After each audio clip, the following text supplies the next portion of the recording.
Salve improváveis, tudo certo com vocês? Robson aqui então para mais um vídeo e eu aposto que você aí do outro lado já comprou uma criptomoeda que tinha uma promessa mirabolante, falando que seria o novo Bitcoin ou o novo Ethereum e um pouquinho depois viu ela sumir. Então hoje a gente vai aprender a identificar essas armadilhas que o mercado cripto nos prega. Eu vou te mostrar critérios práticos para filtrar projetos ruins com exemplos reais para que você não jogue seu precioso dinheiro fora, tá certo? Então, você quer aprender como é que a gente identifica esses projetos ruins, né, as famosas shitcoins aí do mercado cripto? Fica comigo até o final desse vídeo, que eu tenho certeza que depois desse vídeo aqui, tu vai ter ferramentas aí muito importantes para te conseguir saber se aquele projeto é um projeto que tem futuro ou que não. Então, se tu curte esse tipo de conteúdo, já chega deixando aquele likezinho para que esse conteúdo aqui possa chegar no maior número de pessoas possíveis. Se inscreve aqui no canal também, caso tu não é inscrito, ativa o sininho aqui, que a gente vê, né, pelas métricas que a maioria das pessoas que assistem nossos vídeos não são inscritas. Então, se tu curte esse tipo de conteúdo, se tu gosta, né, desses conteúdos que a gente traz aqui, se agrega pra ti do outro lado de alguma maneira, clica aqui no sininho, que daí tu vai estar sempre recebendo os vídeos assim que eles saírem aqui no nosso canal, tá certo? Então, sem mais delongas, vamos cair aqui pra dentro da tela e vamos aprender como é que a gente identifica essas shitcoins, né, esses projetos ruins que geralmente vão a zero, beleza? Então, as criptomoedas que você não deve comprar. Evite armadilhas, entenda os sinais que esses tokens sem futuro nos dão. Beleza? Seguindo então. A ilusão da moedinha barata, né? Esse é um dos principais sinais que a gente vê aí, né? De quem já acompanha o mercado cripto há um tempo, né? A gente tem um exemplo bem famoso, inclusive, né? Que é a famosa moeda da Shiba, né? O pessoal, quando entra no mercado, né? Costuma ver aquela cifra lá, né? De microcentavos, e aí fica imaginando, nossa, imagina se por acaso essa moeda que um dia ela bateu $1, né? Só que daí a pessoa não faz a conta, né? Do valor de mercado e o market cap da moeda para saber de quanto dinheiro que precisaria para aquela moeda bater $1, né? Se tratando, por exemplo, desse caso da Shiba, é praticamente impossível, né, a moeda bater $1, porque precisaria de trilhões e trilhões e trilhões de dólares para fazer com que, né, aqueles microcentavos que ela custa hoje se tornem $1, por exemplo. Então, só porque custa centavos não quer dizer que vai explodir, né? Evite cair no conto da multiplicação mágica. Por quê? Porque preço é diferente de potencial alto. Podem ter moedas que valham milhares de dólares, né? O maior exemplo que a gente tem no mercado cripto é o próprio Bitcoin, que vale aí centenas de milhares de dólares, e a gente tem tokens que não valem praticamente nada. Então, o valor em si, ele não quer dizer nada, ele não diz,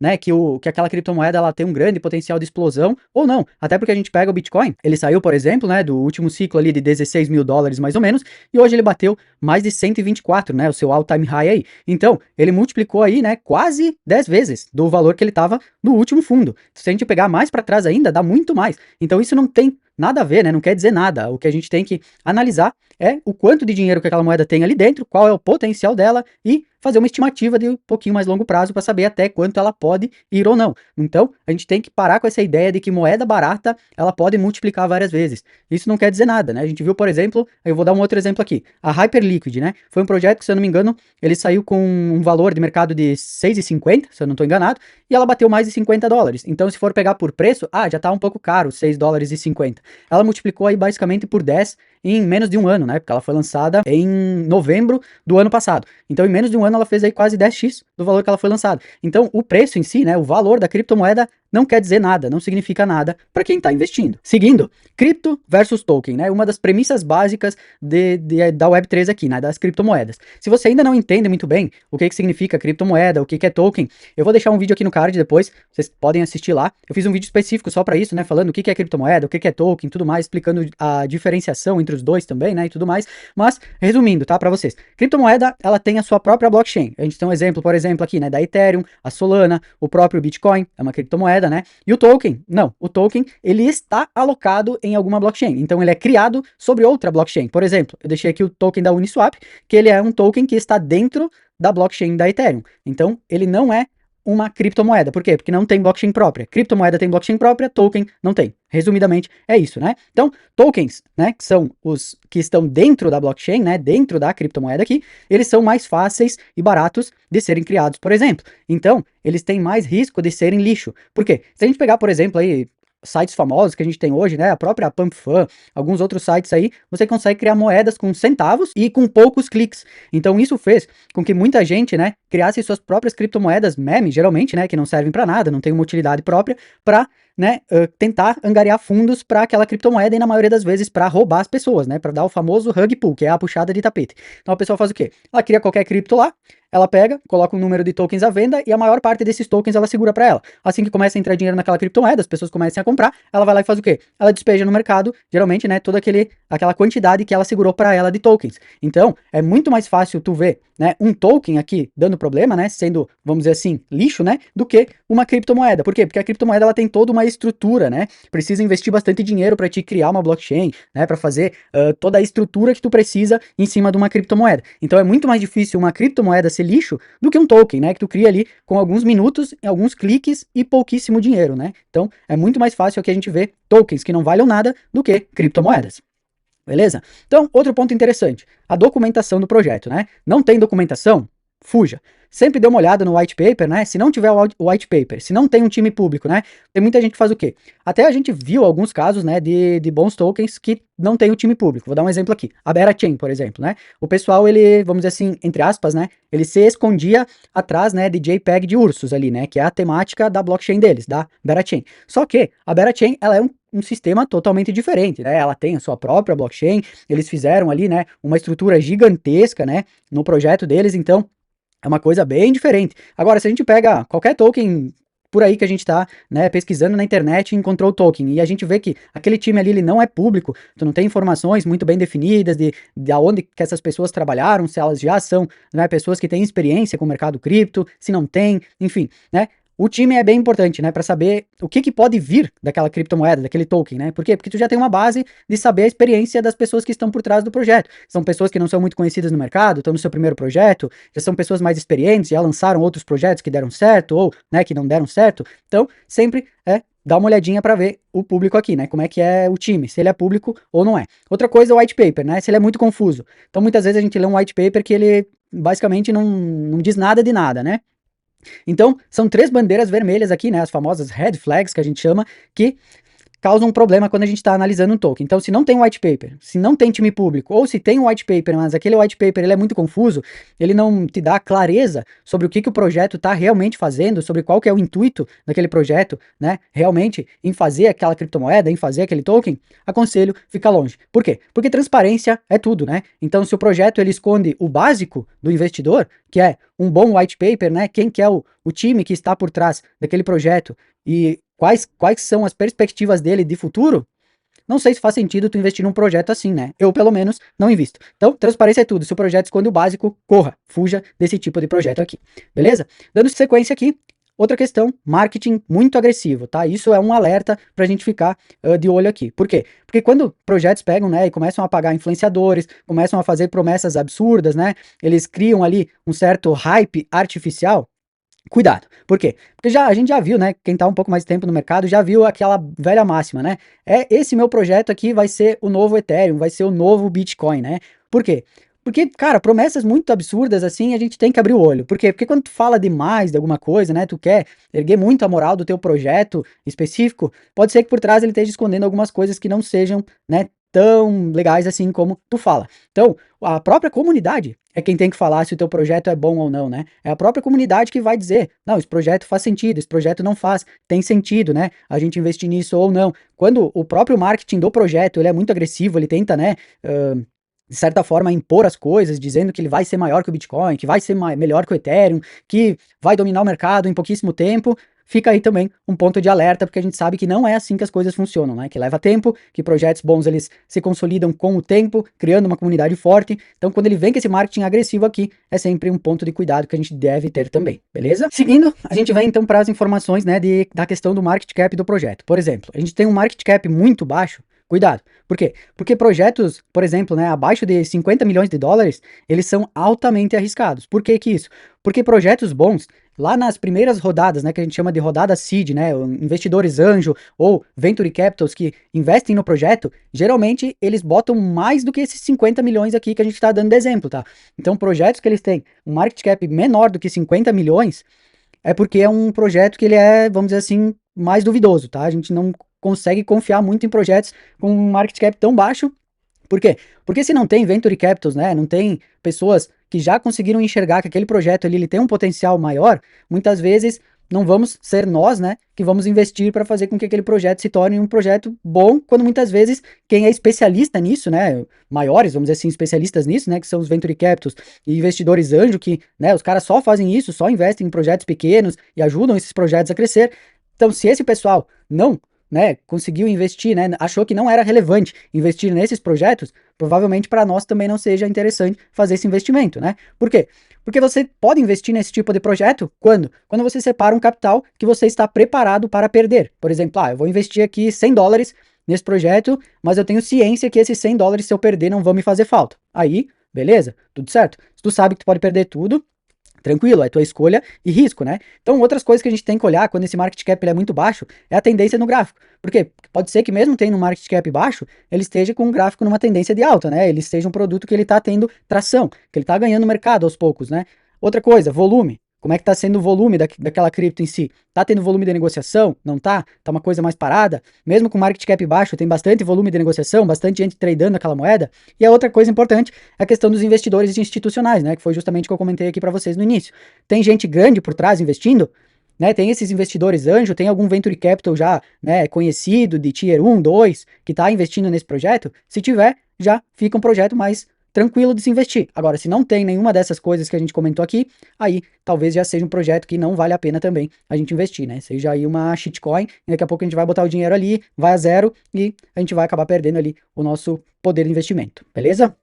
Seguindo, sem caso de uso real. Então esse é outro ponto, né? Se aquele token, ele é, por exemplo, um token de governança que ninguém usa para nada, para que a gente vai ter, né? Ele tem que ter um caso de uso real para valer a pena a gente ter ele em carteira, né? Então, evite tokens sem utilidade no ecossistema que ele está inserido, né? Ele serve para quê dentro daquele ecossistema que ele está? Ele está na rede Ethereum. Beleza, mas ele funciona para quê ali dentro? Ele tem alguma utilidade? Ou ele é só mais um token para, né, as pessoas que criaram ter uma forma de rentabilizar ali o seu projeto, né? Então tem que ter essa pergunta por trás. Por quê? Porque bons projetos, né, eles têm tokens que eles são usados para acesso, para staking, para transações. Então tem que ter uma utilidade ali por trás do projeto, né? Óbvio, a gente investe de vez em quando alguma coisa em projetos que não servem para nada. Vou dar um exemplo aqui. Eu gosto, por exemplo, do token da Brett, que é uma meme coin da rede da Base.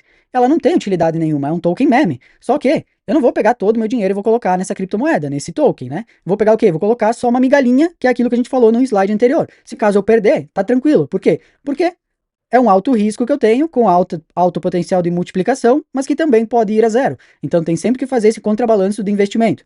Se o token ele não tem esse caso real de utilidade aqui, ele não serve para nada. Então a probabilidade que ele tem, né, de não valer nada, das pessoas só usarem ele para fazer pump and dump, né, ganhar dinheiro e depois vender, é muito maior. Então tem que saber o que está fazendo quando vai investir num token que não tem utilidade nenhuma. O que tu vai fazer? Eu quero pegar aqui a subida dele, vender e já sair fora. Não vou ficar segurando esse token por muito tempo. Por quê? Porque ele não tem utilidade. Então eu vou ficar segurando ele para quê? Ele não vai ficar se valorizando infinitamente, né? Vai chegar uma época que ele vai parar de se valorizar, por quê? Porque vai existir uma coisa que se chama congruência, né? Que é o quê? É quando a utilidade ela encontra o preço. Então, se não tem utilidade e o preço está muito alto, automaticamente daqui a pouco as pessoas vão começar a vender e o preço ele vai ficar igual, né? A utilidade daquele token. Isso o token também, ele está muito barato, mas a utilidade dele é muito grande, ele é muito utilizado no ecossistema, enfim, ele é muito utilizado para tudo que envolve ali, né? O ecossistema, muitas vezes, do projeto, provavelmente esse token ele vai se valorizar daqui a um tempo. Então tem que sempre fazer esse balanço, né? Sempre dar uma estudada. Qual que é o caso real de uso desse token? Ele serve para alguma coisa? Eu consigo fazer staking? Eu consigo, né, ter acesso a alguma coisa para utilizar ele? Né? Eu consigo, sei lá, usar para pagar taxa? Ou, que nem no caso, vou dar um outro exemplo aqui, token da Virtual. Tu precisa do token para te criar um agente lá dentro da plataforma. Então, ele tem uso real. Por quê? Porque tu precisa daquele token para criar um agente. Então ele tem um uso real. É isso que a gente tem que se perguntar sempre que for analisar um token e querer colocar em carteira.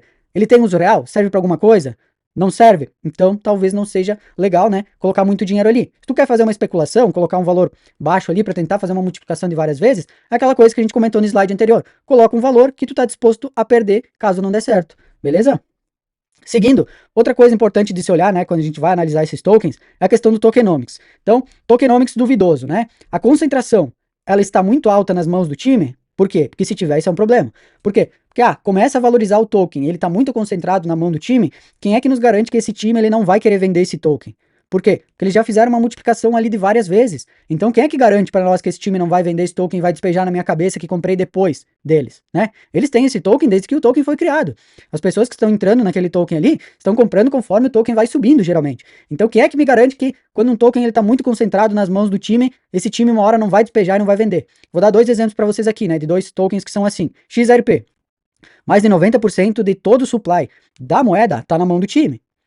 Eu sei que a moeda tá subindo, que é uma moeda que, né, tem muitos fãs no mercado cripto e tudo mais, mas para mim é uma moeda que nunca chamou atenção, justamente por causa dessa concentração que tá na mão do time da própria XRP. Outro exemplo, famosinho agora do momento, né, token da Aster, né, Perpdex, que tá querendo competir com a Hyperliquid. Inclusive, se tu não sabe qual que é essa moeda ou quer saber um pouco mais sobre esse token da Aster, também fiz um vídeo aqui, né, que ele tá, vou deixar aqui para vocês no card depois, aqui em cima, eu falei tudo lá sobre o token da Aster, né, o que que é, para que que serve, se tem chance dela realmente concorrer com a Hyperliquid ou não, né, mas também é um token que 90% de todo o supply tá com 6 carteiras, então ele tá muito concentrado. Imagina se essa galera começa a vender esses tokens, quem comprou depois vai levar um despejo na cabeça, né? Então, sempre dá uma olhada na concentração das moedas. Está muito na mão do time, está muito concentrado em poucas carteiras, é muito problemático, né? Outra coisa, vesting mal feito, né? O que é vesting? É o tempo de travamento das moedas. Então, se o vesting ele é mal feito, vai muito token para o mercado, esse token geralmente ele vai ser vendido. Então, ele vai gerar uma pressão de venda. Então, sempre analisar o vesting. Tá em vários anos o vesting, tá em meses, né? O time tá com vesting de tantos anos, então esse time ele não vai poder vender esses tokens antes de 3, 4 anos, por exemplo. Então sempre dá uma analisada para ver como é que tá o vesting daquele projeto, né?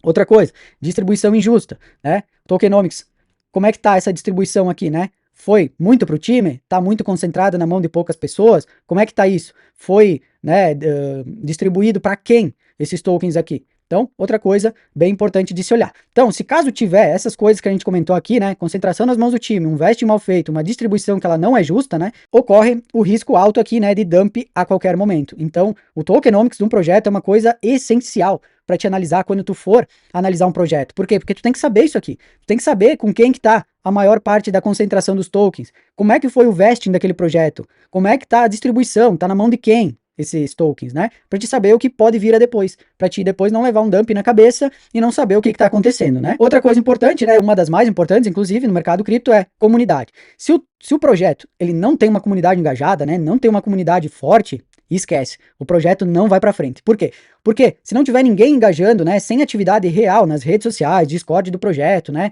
E outras redes sociais aí, o projeto não vai andar, porque a gente sabe que a coisa mais importante que existe para qualquer projeto é uma comunidade forte, uma comunidade engajada, uma comunidade que vai fazer com que aquele token ele prevaleça no mercado, né? Que ele seja visto, que ele seja lembrado. Então, se tu não tem uma comunidade para sustentar o teu token, esquece, cara, não vai dar certo, né? Busque sempre comunidades que elas são engajadas, que têm discussões técnicas e que o suporte daquele produto, né? Daquela cripto, daquele projeto em si que tu tá pensando em investir, ele seja bom, né? Tu vai lá no Discord, tu quer saber de alguma coisa, tu abre um ticket, eles te respondem rápido, eles te dão um parecer bom daquilo que tu perguntou, eles resolvem a tua dúvida. Se sim, beleza. Agora, se o suporte não responde, se tu vai lá, tenta conversar, eles nem te dão bola, né?